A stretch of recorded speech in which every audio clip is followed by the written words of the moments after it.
Shalom jemaat Tuhan. Sekali lagi shalom. Puji nama Tuhan, kita boleh berkumpul kembali ke tempat ini untuk kita memuji dan memuliakan nama Tuhan. Kita akan memulai ibadah kita pada pagi hari ini. Namun sebelumnya kita mau mengangkat satu pujian yang menyatakan ku masuk ruang Maha Kudus.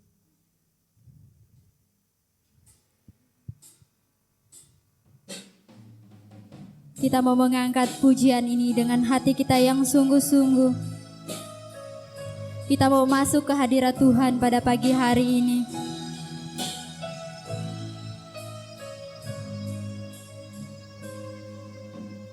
Masuk ruang Maha Kudus dengan darah anak domba. Ku masuk dengan hati tulus, menyembah yang maha kuasa. Ku masuk ruang Maha Kudus dengan darah anak domba. Ku masuk dengan hati tulus, menyembah yang maha kuasa. Ku menyembahmu,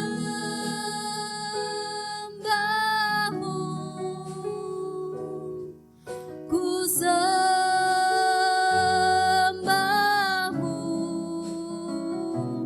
ku menyembahmu, kami sembahmu, sembahmu, sebab namamu kudus, kudus.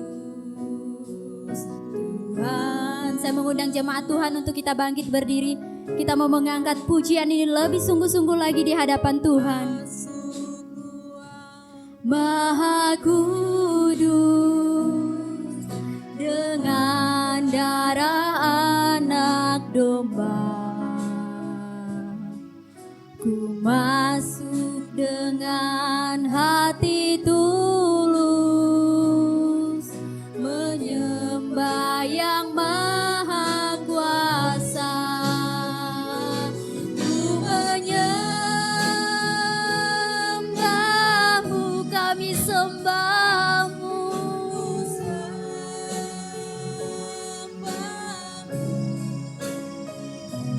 ku menyembahmu, kami sembahmu,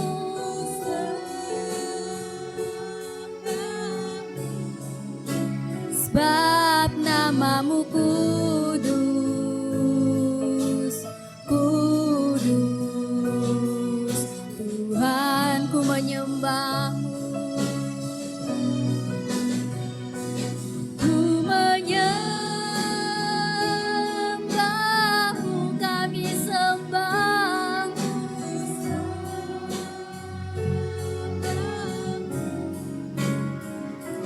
ku menyembahmu,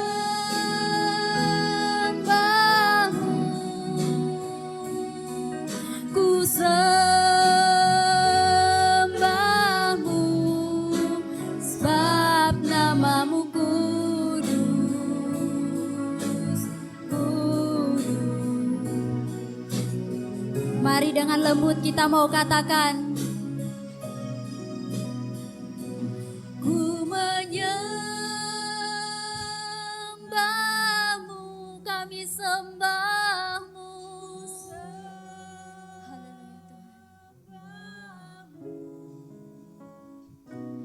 Ku menyembahmu,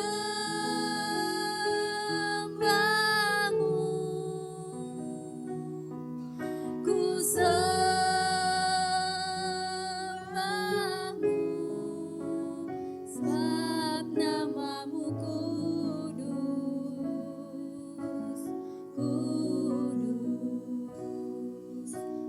Sekali lagi, lebih lembut lagi kita mau katakan di hadapan Tuhan. Ku menyembah-Mu, kami sembah-Mu. Kami mau menyembah-Mu pada pagi hari ini Tuhan. Ku menyembah-Mu,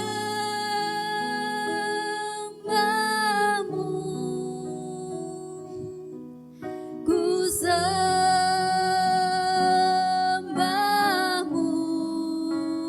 sebab nama-Mu kudus,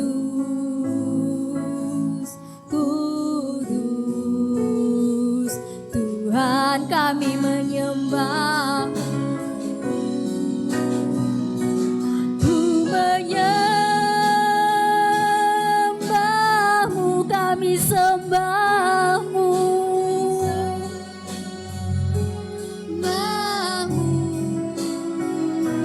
Ku menyembah-Mu, kami sembah-Mu.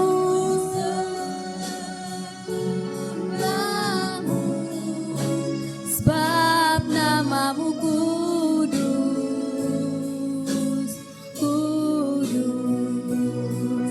Tuhan, sebab nama-Mu kudus, sebab nama-Mu kudus, kudus. Tuhan, sekali lagi katakan sebab namanya kudus, sebab nama-Mu kudus, kudus. Tuhan. Doa pembukaan dengan kasih Bapak Intias yang pimpin kita dalam doa.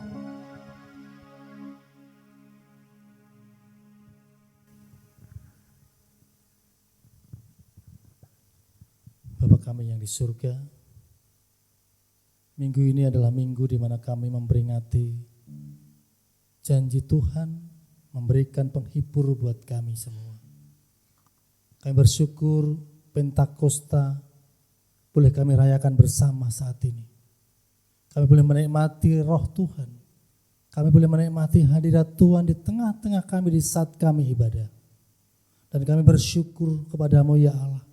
Punya Allah yang senantiasa memberikan penghiburan kepada setiap kami masing-masing. Sehingga kami boleh menikmati semua kebaikan-kebaikan Tuhan yang sangat luar biasa. Kalau pagi hari ini Engkau masih izinkan kami beribadah, kami bersyukur kepada-Mu ya Tuhan. Karena Engkau-lah yang layak kami tinggikan. Engkau-lah Allah yang layak kami agungkan. Engkau-lah Allah yang layak kami sembah. Oleh karena itu Tuhan, perkenankan kami untuk kami boleh datang di hadirat-Mu. Kuduskanlah kami, layakkan kami, dan ampuni setiap pelanggaran dosa yang sudah kami lakukan dalam kehidupan kami masing-masing. Kami serahkan rangkaian ibadah kami pagi hari ini, dari awal, pertengahan, hingga menjelang berakhirnya, di dalam satu nama yang indah dan ajaib, Yesus Kristus Tuhan. Kami berdoa. Amin. Kita mau mendengarkan sabda kebenaran firman-Nya. Kita mau buka hati dan pikiran kita pada pagi hari ini. Biarlah Roh Kudus yang boleh bekerja di tengah-tengah kita pada pagi hari ini. Kita mau mengangkat satu pujian yang menyatakan, bekerjalah ya Roh Kudus. Biar Roh Kudus hadir di sini.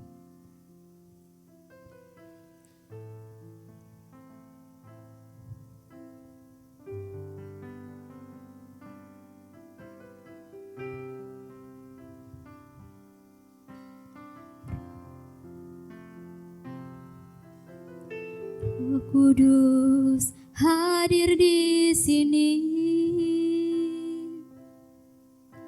pribadi yang menawan dan suci. Ku rindu mendekat, mengerti hatimu, berjalan dalam kehendak-Mu.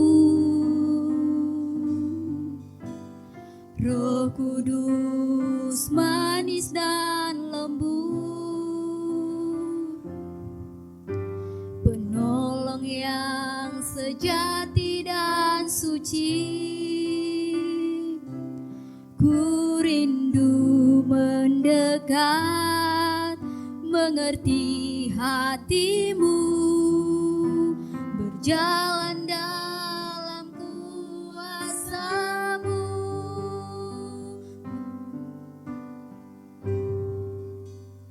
Bekerjalah ya Roh Kudus, bertatalah lebih lagi urapan-Mu, lawatanmu. Kaulah yang ku perlu, Kau terutama di hidupku. Saya mengundang jemaat Tuhan untuk kita bangkit berdiri. Kita mau mengangkat pujian ini dari awal lagi. Kita mau mengangkat pujian ini dengan hati kita yang sungguh-sungguh kepada Tuhan. Roh Kudus,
bekerjalah ya Roh Kudus, bertatalah lebih lagi urapan-Mu, lawatan-Mu. Kau yang ku perlu, Kau terutama di hidupku. Ya Roh Kudus, bertatalah lebih lagi urapan-Mu, lawatan-Mu. Kaulah yang ku perlu, bekerjalah. Tinggallah ya Roh Kudus, bertatalah lebih lagi urapan-Mu, lawatan-Mu. Kaulah yang ku perlu, bekerjalah ya Roh Kudus, bertatalah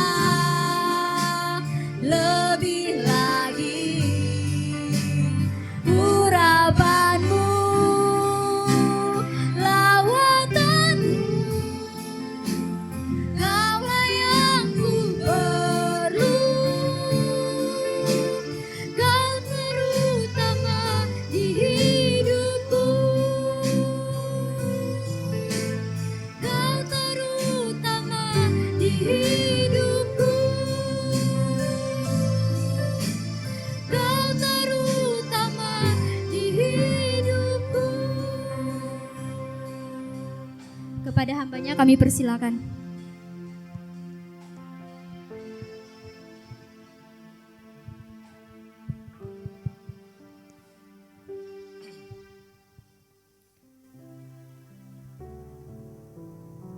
Mari Bapak Ibu, sebelum kita mendengarkan firman-Nya, kita akan berdoa terlebih dahulu. Bapa kami di surga, terima kasih Tuhan, karena Tuhan telah menolong, memimpin dan memberkati pada kami sampai pada pertengahan ini. Kami bersyukur kami boleh memuji-muji, memuliakan Tuhan dalam ibadah ini. Dan sebentar kami akan mendengarkan firman-Mu, kiranya urapan kuasa Roh-Mu yang kudus turun atas kami, supaya kami dapat mengerti dan memahami isi hati Tuhan melalui kebenaran firman-Mu yang akan Kau sampaikan kepada kami. Terima kasih Tuhan, pakai hamba-Mu supaya hamba-Mu boleh menyampaikan maksud dan isi hati Tuhan kepada setiap umat-Mu, dan kami semua sungguh-sungguh diberkati, dikuatkan, diteguhkan dalam iman dan percaya kami kepada Tuhan. Berfirmanlah kepada kami siap mendengarkannya. Di dalam nama Tuhan Yesus kami berdoa dan mengucap syukur. Haleluya. Amin. Bapak Ibu, kami persilahkan untuk duduk kembali. Selamat pagi semuanya. Sekali lagi, selamat pagi. Puji Tuhan. Salam. Mari Bapak Ibu yang dikasihi oleh Tuhan Yesus, kita akan membaca firman Tuhan yang menjadi bahan renungan kita pada hari ini, terdapat di dalam kitab Kisah Para Rasul. Kisah Para Rasul pasal 2 ayat 1 sampai dengan ayat yang keempat. Lalu kita sambung dengan Efesus pasal 5 ayat 18 sampai dengan ayat yang ke-21. Kisah Rasul pasal 4 ayat 1 sampai ayat yang keempat. Kita baca, silih berganti. Bapak Ibu akan membaca ayat yang genap, saya akan bacakan ayat yang ganjil. Pentakosta, ketika hari Pentakosta, semua orang percaya berkumpul di satu tempat.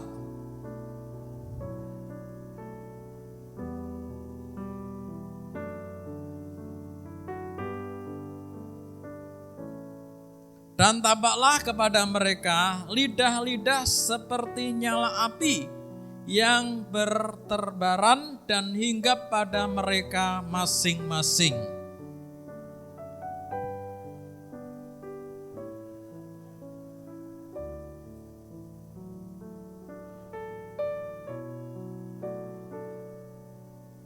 Efesus pasal 5 ayat 18 sampai dengan ayat yang ke-21. Saya bacakan ayat yang genap, Bapak Ibu akan bacakan ayat yang ganjil.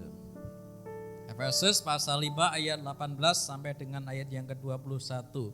Dan janganlah kamu mabuk oleh anggur, karena anggur menimbulkan hawa nafsu, tetapi hendaklah kamu penuh dengan Roh Kudus.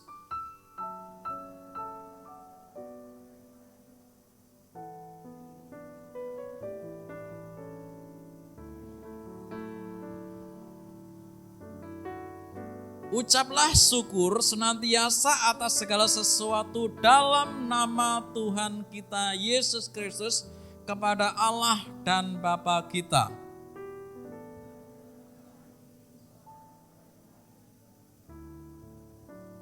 Puji Tuhan. Bapak Ibu, saudaraku yang dikasihi oleh Tuhan Yesus Kristus, pada hari ini bersama dengan gereja-gereja Tuhan yang ada di Indonesia, bahkan yang ada di seluruh dunia, kita memperingati hari turunnya Roh Kudus atau disebut dengan hari Pentakosta.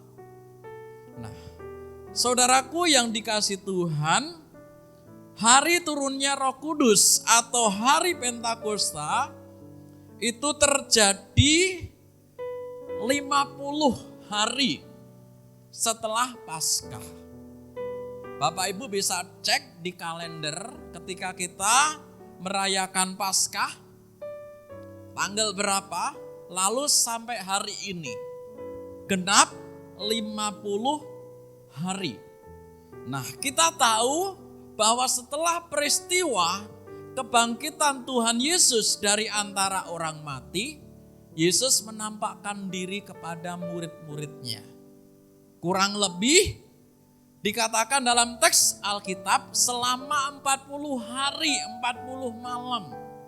Tuhan Yesus menampakkan diri kepada murid-muridnya, berbicara kepada murid-muridnya, dan memberitakan Injil Kerajaan Allah. Nah, setelah itu Tuhan Yesus naik ke surga. Nah, 10 hari dari kenaikan Tuhan Yesus ke surga jatuh pada hari ini. Maka hari ini adalah hari Pentakosta. Hari turunnya Roh Kudus.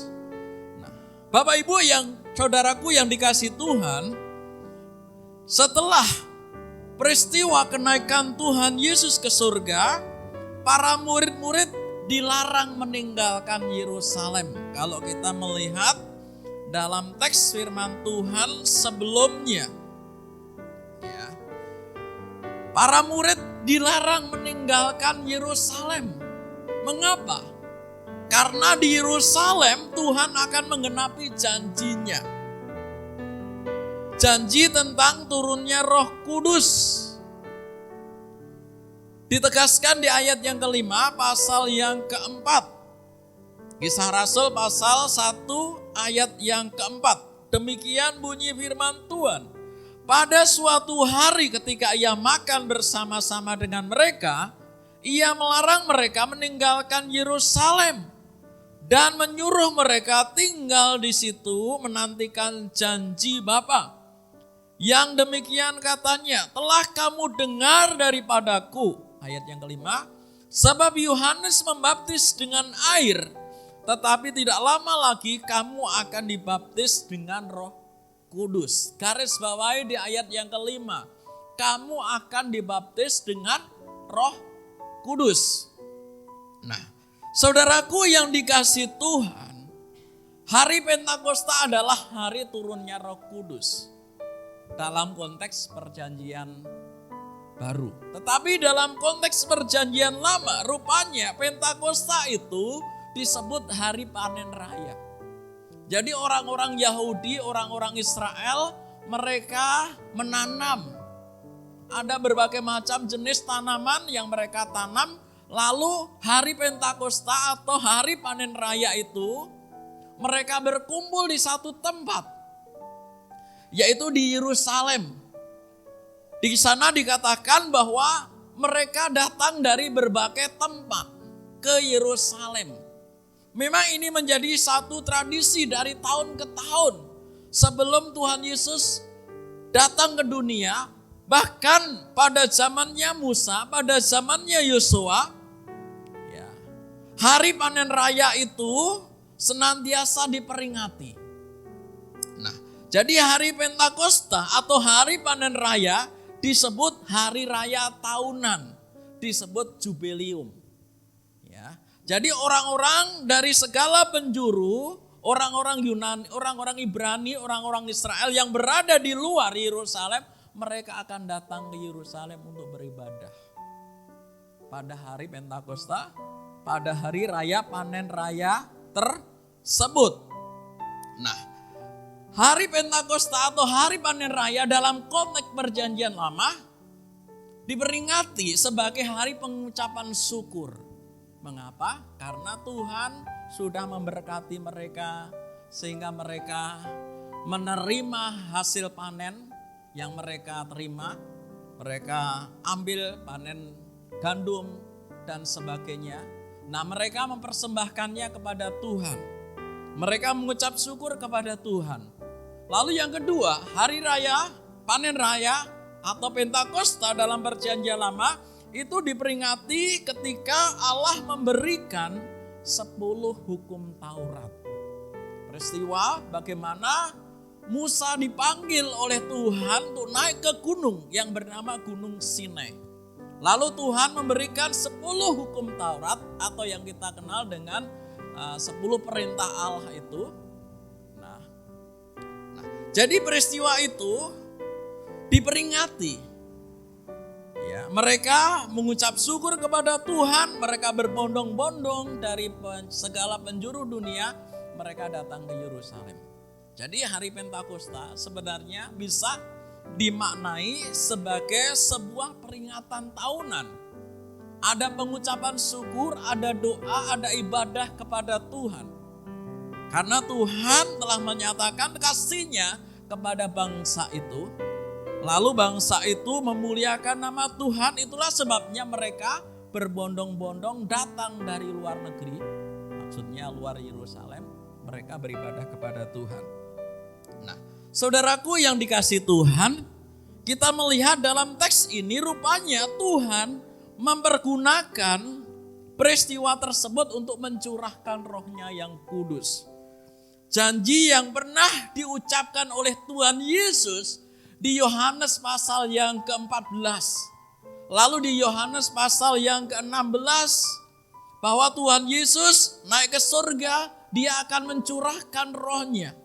Maka Yohanes pasal yang ke-16 itu disebut tentang janji Bapa, janji turunnya Roh Kudus, dan Roh Kudus itu akan menghibur, meneguhkan, menguatkan orang yang percaya kepada Tuhan. Pekerjaan penghibur, Bapak Ibu bisa baca di Yohanes pasal yang ke-14 dan pasal yang ke-16 tentang janji turunnya Roh Kudus. Nah, dalam konteks dekat di sini, mengapa para murid-murid dilarang meninggalkan Yerusalem? Karena Tuhan akan menggenapi janji-Nya, yaitu mereka akan mengalami sebuah pembaptisan. Dan baptisan yang dimaksud di sini adalah baptisan Roh Kudus. Jadi ada 2 baptisan. Yang pertama adalah baptisan air. Bapak Ibu sudah terima? Ada yang belum terima? Pak Petrus siap baptiskannya. Ya, kita katekisasi dulu baru dibaptis. Lalu yang kedua, baptisan Roh Kudus. Baptisan Roh Kudus itu adalah berdiamnya Roh Kudus di dalam hati kita. Nah, saya berharap Bapak Ibu sudah menerima baptisan Roh Kudus. Karena baptisan Roh Kudus itu adalah sebuah materai bahwa kita menjadi milik Allah. Kita dibaptis, Roh Kudus diam di dalam diri kita.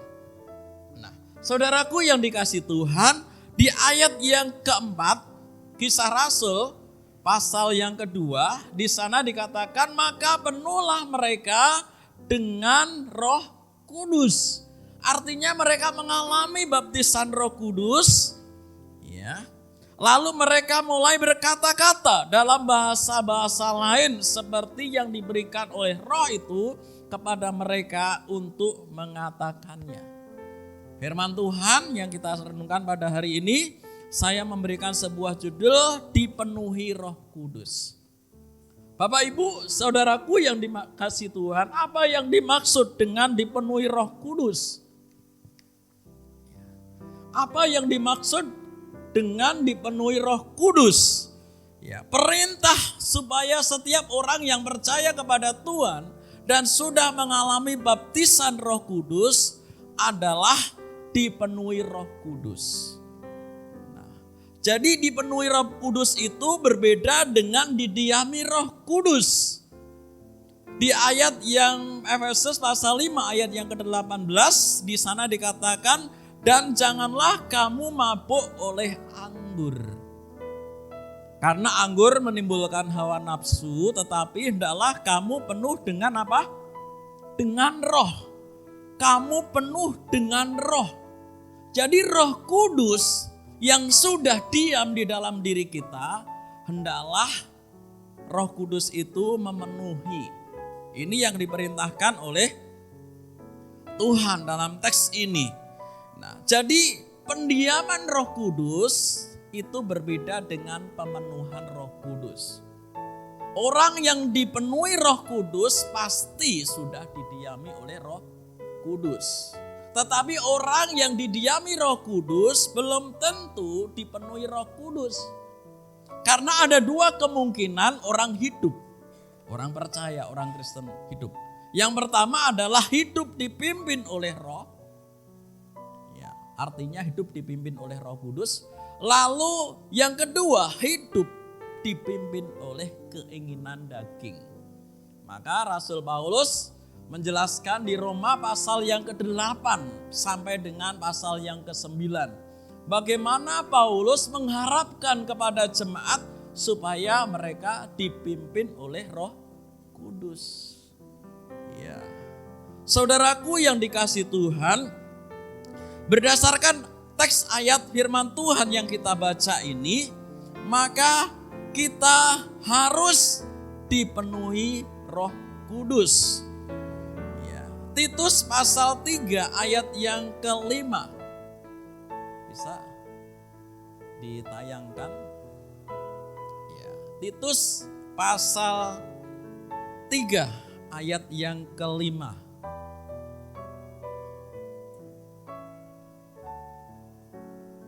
Titus pasal 3 ayat yang ke-5 berbunyi demikian. Pada waktu itu Dia telah menyelamatkan kita, bukan karena perbuatan baik yang telah kita lakukan, tetapi karena rahmat-Nya oleh permandian kembali dan oleh pembaharuan yang dikerjakan oleh Roh Kudus. Saya ulang sekali lagi. Pada waktu itu Dia, Tuhan Yesus, telah menyelamatkan kita. Bukan karena perbuatan baik kita yang telah kita lakukan, tetapi kontras karena rahmat-Nya. Rahmat siapa? Rahmat Tuhan. Oleh permandian, ini menunjuk kepada baptisan. Baptisan Roh Kudus, kelahiran kembali, dan oleh pembaharuan yang dikerjakan Roh Kudus. Nah, saudaraku yang dikasihi Tuhan, jadi pengertian tentang dipenuhi Roh Kudus adalah hidup kita dikendalikan seutuhnya oleh Roh Kudus. Nah, para murid-murid dalam teks ini mereka dipenuhi Roh Kudus. Mereka berkata-kata dalam bahasa lain. Yang dimaksud bahasa lain di sini adalah bahasa roh. Ya. Coba kita melihatnya di ayat yang ke-9. Ayat 8 dan 9. Kisah Rasul pasal yang kedua.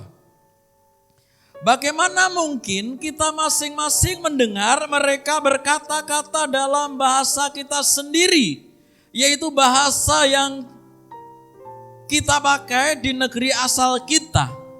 Kita orang Partia, Media, Elam, penduduk Mesopotamia, Yudea dan Kapadokia, Pontus dan Asia, Frigia dan Pamfilia, Mesir dan daerah-daerah Libya yang berdekatan dengan Kirene, pendatang-pendatang dari Roma.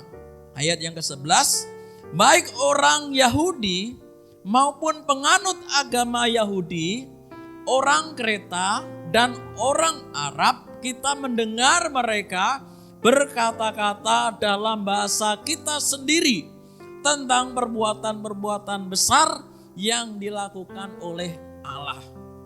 Jelas sekali Bapak Ibu Saudaraku yang dikasihi Tuhan. Ini akibatnya ketika mereka dipenuhi Roh Kudus. Mereka berkata-kata dalam bahasa roh. Ya. Mereka berkata-kata dalam bahasa roh. Ya, bahasa roh ini apa definisi bahasa roh?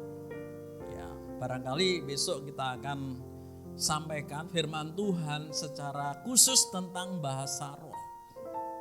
Nah, jadi bahasa roh adalah bahasa yang diberikan oleh Allah.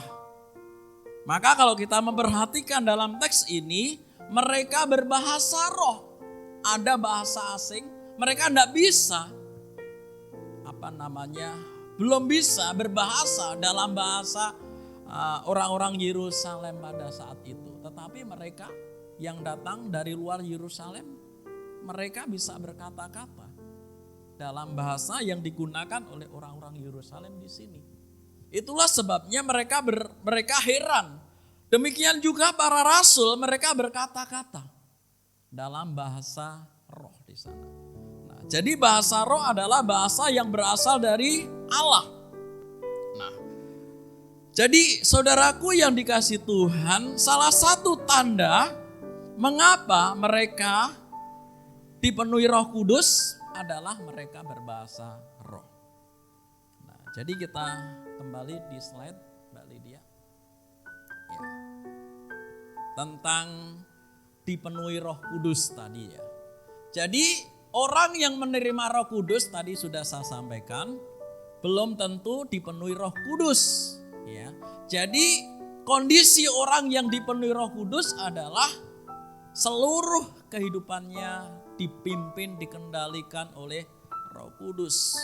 Baik itu pikiran, hati, perasaan, lalu ada kehendak, keinginan tadi, lalu rohnya, maka ada tubuh, jiwa, dan roh. Dikendalikan oleh Roh Kudus. Nah, jadi saudaraku yang dikasihi Tuhan, kita melihat tanda orang yang dipenuhi Roh Kudus. Slide selanjutnya, Mbak Lydia. Nah, jadi tanda orang yang dipenuhi Roh Kudus di Efesus pasal yang kelima ayat yang ke-18 sampai dengan ayat yang ke-21. Ya. Mereka diberikan kemampuan menggunakan bahasa, yaitu bahasa roh. Nah, saudaraku yang dikasihi Tuhan, tentang bahasa roh ini bukan bahasa asing. Tetapi bahasa roh ini adalah sebuah bahasa yang berasal dari Tuhan. Nah, tanda orang yang dipenuhi Roh Kudus adalah memiliki kemampuan untuk berbahasa roh. Ini kalau kita melihatnya di Efesus pasal yang ke-5 ayat 18 sampai dengan ayat yang ke-20. Lalu kita melihat juga tadi di Kisah Rasul bagaimana mereka berkata-kata dalam bahasa roh. Ada topik secara khusus tentang bahasa roh di 1 Korintus pasal yang ke-14 dan ayat pasal yang ke-15. Nanti Bapak Ibu bisa baca di sana. Nah, tentang bahasa roh ini bisa dinaikkan kepada Tuhan dalam sebuah doa. Nah, jadi bahasa roh ini adalah sebuah doa. Ya, orang yang berbahasa roh, dia berdoa kepada Tuhan.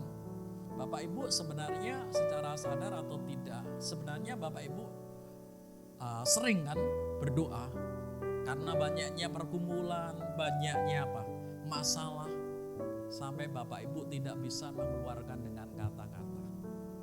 Tetesan air mata, kesedihan yang mendalam, lalu sungguh-sungguh berdoa kepada Tuhan. Nah, itu adalah salah satu bentuk bagaimana Bapak Ibu bisa menggunakan kata-kata dalam bahasa rohani tadi yang salah satunya adalah ketika Bapak Ibu berdoa kepada Tuhan. Nah, jadi secara sadar atau tidak Bapak Ibu sebenarnya ketika berdoa sudah menggunakan bahasa roh. Karena bahasa roh ini adalah bahasa yang keluar dari Allah, dari mulut kita. Tujuannya untuk memuliakan Allah. Jadi penuh dengan pujian kepada Allah. Tanda orang yang dipenuhi Roh Kudus. Ya, penuh dengan puji-pujian kepada Allah. Di dalam Efesus pasal yang ke-5 ayat yang ke-19.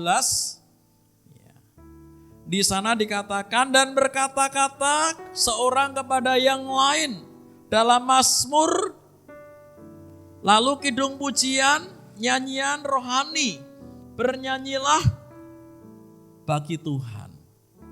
Nah, saudaraku yang dikasihi Tuhan, kita bisa dipenuhi Roh Kudus dan tandanya adalah kita diberikan kemampuan untuk berbahasa roh. Nah, lalu hidup kita penuh dengan puji-pujian kepada Allah. Ini orang yang dipenuhi Roh Kudus. Nah, nanti Bapak Ibu bisa mengevaluasi, bisa melihat apakah kehidupan Bapak Ibu dipenuhi oleh Roh Kudus atau dipenuhi dengan roh lain gitu ya. Karena ada roh lain ya. Ya, roh lain itu roh jahat, roh iblis, roh setan gitu ya. Disebut diabolos kalau dalam bahasa Yunani ya. Diabolos ya. Bukan diabolos ya. Tapi diabolos itu artinya roh jahat atau roh iblis. Nah, saudaraku yang dikasihi Tuhan, jadi orang yang hidupnya dipenuhi Roh Kudus berdasarkan Efesus pasal 5 ayat 18 sampai dengan ayat yang ke-21, hidupnya penuh dengan puji-pujian kepada Allah. Lalu penuh dengan ucapan syukur. Ya, mengucap syukur kepada Allah. Ya. Lalu yang ketiga, hidup dalam kerendahan hati. Ya, rendah hati. Ini orang yang hidup dipimpin atau dipenuhi oleh Roh Kudus. Ya. Jadi rendah hati, tidak sombong. Ya, di ayat yang ke-21 di sana dikatakan bahwa dan rendahkanlah dirimu kepada yang lain dalam takut akan Tuhan. Mari Bapak Ibu, saudaraku yang dikasihi Tuhan, kita berusaha bersama. Bagaimana hidup kita supaya kita dipenuhi Roh Kudus. Selanjutnya bagian yang ketiga. Bagaimana supaya hidup kita dipenuhi Roh Kudus? Yang pertama, kita harus belajar menguasai hawa nafsu. Ya, menguasai hawa nafsu supaya kita bisa mengerti kehendak Tuhan. Di ayat yang ke-18, dan janganlah kamu mabuk oleh anggur, karena anggur menimbulkan hawa nafsu. Tetapi hendaklah kamu penuh dengan Roh Kudus. Jadi yang pertama kita belajar mengerti kehendak Tuhan.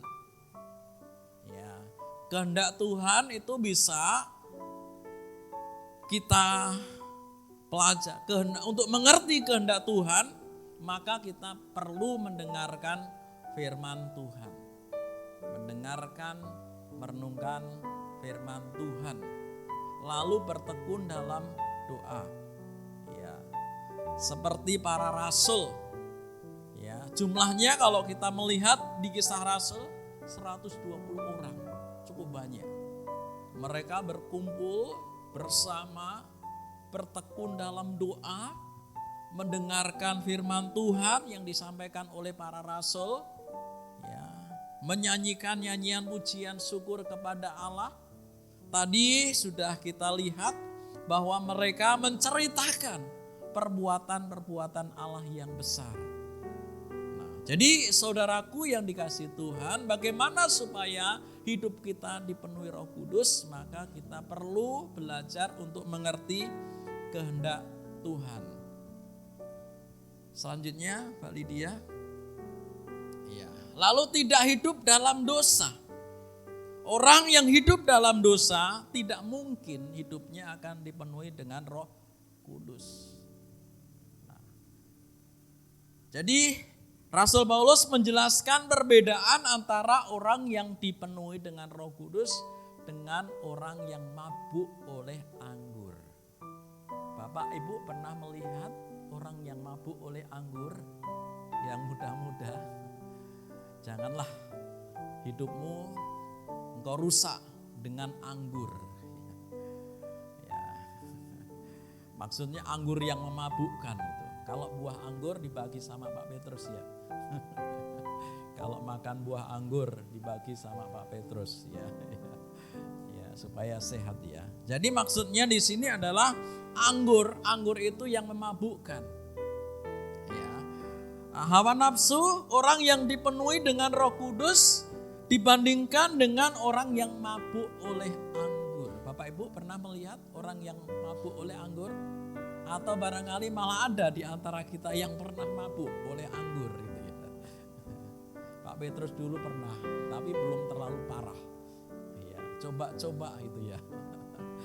Coba-coba minum, ditawarin oleh teman, minum. Tapi jangan dicontoh ya. Itu enggak baik. Lalu ngomong sendiri. Ya. Ada sebuah ilustrasi tentang seorang pemuda yang sedang dimabuk oleh cinta. Ya. Karena cintanya ditolak, kata orang dukun bertindak. Bukan. Ya. Karena cintanya ditolak, maka dia frustasi. Ya. Dia mabuk, minum minuman anggur sampai betul-betul mabuk. Nah, teman-teman yang melihat kejadian itu tertawa, malah ditambahin anggur lagi. Apa yang dilakukan? Dia jalan sempoyongan. Nah, lalu dia peluk pohon, kok peluk pohon? Dia peluk itu apa namanya? Tiang listrik. Lalu tiang listrik itu diciumi. Sayang, jangan engkau pergi ya. Aku sangat mencintaimu. Dia berkata-kata sendiri. Nah, ini orang yang mabuk oleh anggur. Nah, saudaraku yang dikasih Tuhan, anggur memabukkan, menimbulkan hawa nafsu. Anggur merusak hidup kita. Anggur merusak iman percaya kita kepada Tuhan. Itulah sebabnya Paulus katakan kepada jemaat yang ada di Efesus supaya jangan mabuk oleh anggur, tetapi penuhlah dengan Roh Kudus. Saudaraku yang dikasih Tuhan, bertepatan dengan hari ini di mana kita memperingati hari turunnya Roh Kudus, mari kita yakini bersama bahwa Roh Kudus sudah ada di dalam diri kita. Dan berusahalah supaya hidupmu dipenuhi oleh Roh Kudus. Jangan biarkan hidupmu dipenuhi oleh roh lain. Jangan biarkan hidupmu dipenuhi dengan roh ketakutan. Ya. Tetapi berilah dirimu dipimpin oleh Roh Kudus. Supaya kita bisa mengerti kehendak Tuhan. Supaya kita bisa melakukan kehendak Tuhan. Kita bisa menjauhkan diri dari keinginan dosa dan kita hidup seturut dengan kehendak Tuhan. Kiranya Tuhan Yesus memberkati kita semua. Selamat memperingati hari Pentakosta, turunnya Roh Kudus. Tuhan Yesus memberkati kita semua. Ya.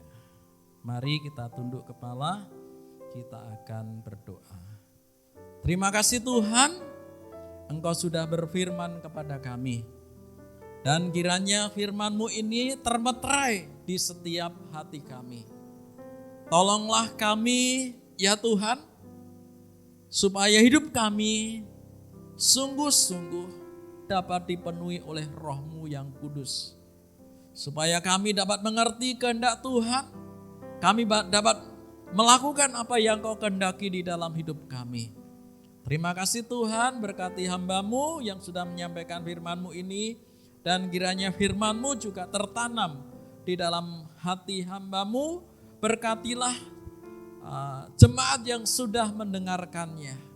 Dan berilah kepada kami kemampuan bukan sekedar mendengar firman-Mu, tetapi kami sungguh-sungguh melakukannya di dalam hidup kami. Supaya kami berbahagia di dalam segala perbuatan-perbuatan kami. Terima kasih Tuhan, di dalam nama Tuhan Yesus kami berdoa dan mengucap syukur. Haleluya, amin.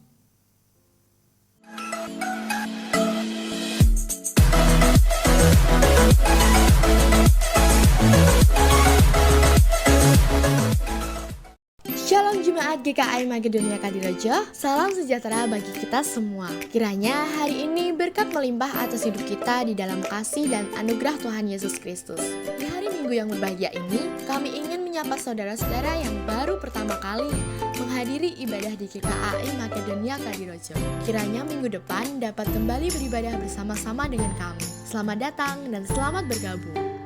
Berikut Warta Jemaat 11 Juni 2023. Pelayan firman Tuhan ibadah pertama akan dilayani Pendeta Petrus Suryadi, ibadah kedua akan dilayani Pendeta Yudi Kawangu. WL akan dilayani oleh Saudari Bella, singer Saudari Priscilla dan Saudari Grace, keyboard Saudari Tresya, gitar Saudara Yere, bass Saudara Sandi, drum Saudara Vandu, LCD Saudara Gary, audio Saudara Elka. Jadwal ibadah sepekan. Ibadah raya pada hari Minggu, ibadah pertama akan dimulai pukul 7 pagi, ibadah kedua dimulai pukul 9 pagi. Ibadah sekolah minggu pada hari Minggu bertempat di gereja pukul 8 pagi, ibadah komisi pria pada hari Selasa bertempat di Bapak Yudi pukul 7 malam, ibadah persekutuan wanita pada hari Kamis setengah 5 sore bertempat di Ibu Wanti, ibadah keluarga pada hari Jumat pukul 7 malam bertempat di keluarga Bapak Yudi, ibadah pemuda bertempat di gereja pukul 6 sore. Berikut laporan keuangan Minggu 28 Mei 2023. Persembahan sebanyak 535.000, ibadah keluarga sebanyak 130.000, perpuluhan oleh NN 500.000, 150.000, dengan total 1.315.000. Persembahan Natal dan Paskah sebanyak 154.000. Demikian Warta Jemaat minggu ini. Sampai jumpa minggu depan. Selamat dari Minggu. Tuhan Yesus memberkati.